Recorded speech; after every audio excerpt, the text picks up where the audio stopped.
Before we get into today's episode, let me ask you something. Do you know what your current level of English really is? Understanding your level is crucial to tracking your progress and ensuring your hard work is paying off. That's why I've created a quick and easy English level test that you can take right now for free. Find out your level instantly. Just head to thebritishenglishpodcast.com/testme or check the link in the show notes.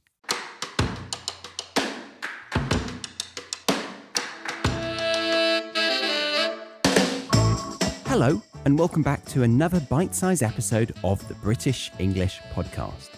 In this one, we will be continuing to uncover the shocking plot in My Neighbourhood. If you haven't heard part 1 of this, then check out the bite-sized episode that was uploaded 2 weeks before this one, then come back and enjoy today's episode. So we will rejoin the story at the point where I was just about to dial the number for MI5. And this was because I had just been en route to watch the football at my friend's house, but a certain suspicious-looking man had caught my attention by saying something big was going to happen on my street that day. I ended up following him in a high-speed Lime bike pursuit to an unknown street and then climbed into his window after he had left with his wife/female cohabiting partner to find an AA route planner with some more suspicious-looking scribbles on it with an X with today's date on my street. So, let's see if MI5 managed to pick up the phone and what on earth I'm going to say to them to explain my concerns. Here we go.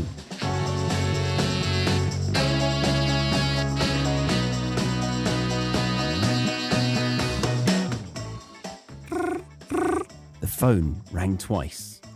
Make that thrice before a calm, professional yet robotic-sounding voice answered, which made me wonder if it's possible to get an unprofessional-sounding robot. You know, one that doesn't clearly enunciate each syllable and maybe uses a bit of slang. Before my mind went any further with this thought, I came back to being an active listener, which is something my mother has always complimented me on. Welcome to MI5, the National Security Service. Please listen carefully to the following options. I don't have time for this, I thought, but I didn't dare say it aloud in fear of being arrested by the politeness police. For reporting suspicious activity or potential threats to national security, press 1. Now, I knew that's what I needed, but I have this OCD tendency to need to hear the whole list before making my decision. For information on careers at MI5, press 2. No. Although, that would be cool, wouldn't it? Have you ever wondered if you're making real progress in your English learning journey? Knowing your level is the key to recognizing your improvements. I have a fantastic tool for you, a free English level test that gives you an instant result. Take a few minutes now to discover your level and continue your learning journey with confidence. Visit thebritishenglishpodcast.com/testme or click the link in the show notes to find out your level of English today. To work for MI5. Imagine the small talk. Oh yeah, you're right. So what do you do?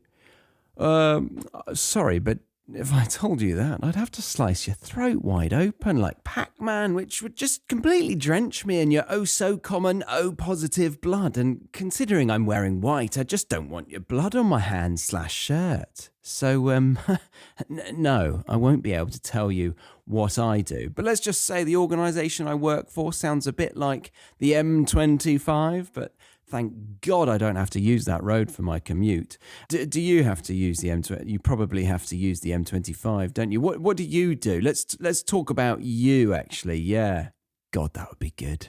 For media inquiries, press 3. I'll be honest, I almost forgot what I was here for. For general information about MI5, press 4. To speak with an operator, press 0. Thank you for calling MI5. Your vigilance helps keep our nation safe. Right. With the list fully listened to, I chose option 1 because speaking to an operator sometimes scares me a little bit. Thank you for pressing 1 to report suspicious activity or potential threats. Every message will be reviewed, but we may not respond to each one. Please leave detailed information including dates, times, locations, and descriptions. Leave your message after the tone. Thank you for your vigilance. So off I went, retelling what you heard in part 1 of this story, so I won't bother recounting that again to save some time and money on transcribing it all out. What's that, you say? You can get a transcript? That's right, available for anyone who joins the Premium Podcast or the Academy. Just head over to thebritishenglishpodcast.com. After retelling everything I had to say, I hung up, satisfied that my government could take it from there. Said a Brit never. I walked back to the high street to grab a flat white before nipping on the underground. Then suddenly swore out loud as I remembered I needed to walk back to my line bike to end the trip before being charged an extortionate amount. Again, still not sponsored. And as I approached, I saw the slightly below average height man's van reversing back into the drive, this time with his dad's trailer attached. I just made it sound like the van was reversing on its own accord because I wanted to remind you of the height of the man. But please, no, it wasn't a self-driving van. It was an older van that definitely didn't have such technologies, okay? And being a manually operated vehicle, I've got to say I was impressed by his reversing skills and how he avoided the dreaded jackknifing that could occur when you're using a trailer. I then noticed the van had one of those "How's my driving" stickers and then a phone number beneath it for the public to ring if their driver has been driving badly so that the company can be informed. But what confused me was how it was an 0871 number, not the typical free of charge 0800 number. And if I recall correctly from my childhood, 0871 numbers are often used by scammers who prey on the innocent to ring up and get charged 13 pence a second to listen to an automated message. So my intrigue was now through the roof. I mean, to be a terrorist is one thing, but to be a phone scammer on top of that, it's just unheard of. So I thought in that moment, forget the flat white, forget the football. This phone scamming terrorist is going down on my watch. So it was time to play the long game, not the long ball. Gosh, we all know how the England football team exhausted that tactic in the 90s to get nowhere fast. No, I wasn't getting nowhere fast. I was going to stay right where I was for as long as it takes, which I suppose is kind of the same thing. Well, seconds turned into minutes, and minutes turned into hours, and hours turned into more hours. 2.5 hours, to be fair, before there was any movement. My back was hurting, and I really wanted to just leave. But I've always been complimented on being an incredibly stubborn man, and so I stayed put until I heard what sounded like a bathtub being dropped into a trailer, followed by some other heavy items being tossed in beside it.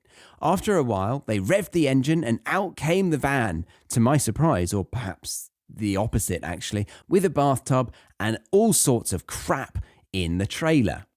I checked my phone and had a bunch of notifications, 3 from Harry, one of which was a hilarious reel about a man trying to climb a poled fence and losing his trousers in the process. Genuinely really funny. But after laughing my face off in the middle of the pavement, I checked the other messages and I couldn't believe it. MI5 had sent me a text message saying, "Thank you for your recent report. We have reviewed your information and believe it to be credible. Rest assured, we are taking appropriate action to address the concern. Your vigilance is appreciated and contributes to national security. Please continue to report any further suspicious activity. Stay safe." I look up and see the van is making its way around the corner towards my road. Deciding that I need to start sprinting through the alley to get to our road to warn everyone that something terrible is about to happen, my body quickly reminds me I'm now over 30 and need to start off with a light jog to warm up the ligaments and tendons, etc. Accepting my age thanks to my mindfulness retreat that I went on recently, I slowly accelerate in a gradual way towards an 80% max effort run. I approach the alleyway entrance, grab hold of the no cycling sign pole and pivot around it, slingshotting myself as if I were a satellite aiming for Mars's orbit. Smiling to myself, thinking how clever I am, I continue to sprint, still at 80% of my effort, and halfway down the alley, I see a young girl coming towards me on her bike. As we make eye contact, she looks down in a guilty way and raises her left leg over the crossbar, which is admittedly a little lower for women, so it's not as impressive that she's doing this whilst the bike is still moving at a steady speed, and then opts to scoot along with both feet on one pedal, thinking that she has done the courteous thing. While I did think about stopping her and telling her how if we did end up in a court arguing whether or not she was riding her bike in this alleyway, that the judge would 9 times out of 10 prosecute her, as scooting is technically considered riding a bike in the court of law in the UK. But I restrained from doing so and thought big picture. Get to the van with the sticker on that has a potentially suspicious phone number under it because the driver is a terrorist and a scammer. We passed by in a typically British way, acknowledging yet ignoring each other at the same time, which is amazing that we can manage to do so. And then when I got to the end of the alley, this time unable to slingshot as there was no sign, and I thought, she's a good kid really. I took a left, striding confidently now. I went another 400 yards, not meters. After all, I'm not from mainland Europe. Took a right and arrived on my road to see quite the sight at the top of it. A full blockade of police cars along with a bomb disposal van and 3 men/women walking down the street who looked like real-life juggernauts. But considering you might not know this rather useless word, imagine 3 men or women wearing bomb disposal outfits, because really that's exactly what they looked like. I gulped nervously, seeing what my actions had resulted in. Just as I was starting to get scared of having raised the alarm a little prematurely, I looked to my right and saw the van and trailer with bathtub chugging along at a snail's pace as they were turning into the bottom of my road. The man got out as his wife/female cohabiting partner was driving, which made me again a little worried about the trailer jackknifing into my parked car. I then reminded myself to not be so sexist and that my wife is a far better driver than me. Whilst thinking the above, the man had unhooked the back of the trailer to let it flap down and outpoured a load of rubble, bags of cement, bent metal poles from scaffolding frames and old window panes shattering all over the place. Just before the bathtub started to skid out of the trailer, the woman slammed on the brakes as she made eye contact with the blockade of police at the top of the road.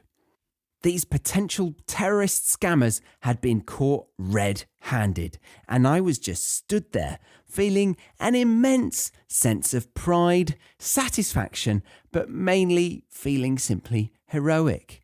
Because, you see, whilst I had reported the crime incorrectly, in my eyes, a crime is a crime, and this couple had been fly-tipping around Tooting for over a year without so much as a whiff of evidence as to who was doing it.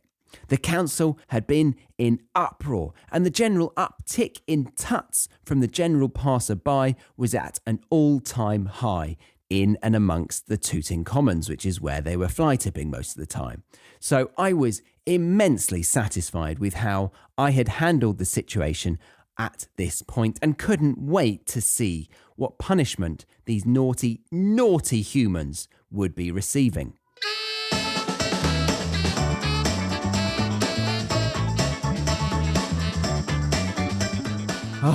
And I think we'll have to come away from the action and just give you a quick summary of what happened next, because I'm still quite emotionally scarred about it all and feel a bit sick still. Turns out, fly tipping is not a crime worth calling the bomb disposal team for, and I'm currently awaiting a court date to determine whether I will be given a fine of £2,500 or have to do a 6-month stint in prison, while the fly tippers were simply given a slap on the wrist and a £400 fine. So, if you haven't taken much from this episode, then at least you can be confident in knowing what happens if you waste MI5's time. I am currently involved in a separate lawsuit against the government for being misled by the slogan "See it, say it, sorted." I am advocating for a change to "See it, gather the evidence, then say it, and still risk getting arrested for it." This case is currently pending.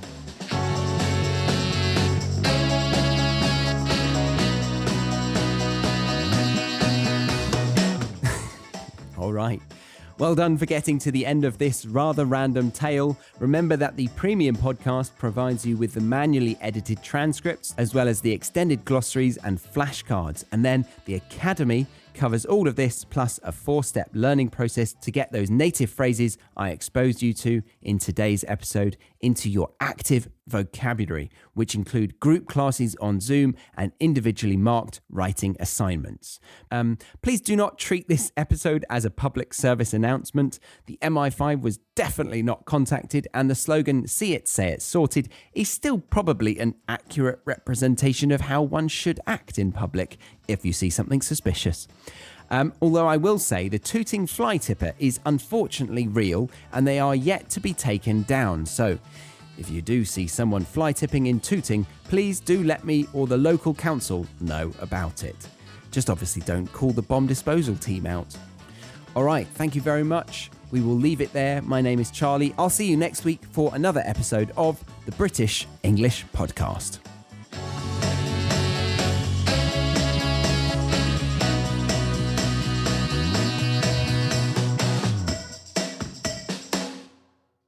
Thank you for listening to today's episode. Before you go, make sure you know where you stand in your English learning journey. I've created a free English level test that you can take right now to find out your exact level. It's quick, easy, and gives you instant results. Head to thebritishenglishpodcast.com/testme or check the link in the show notes.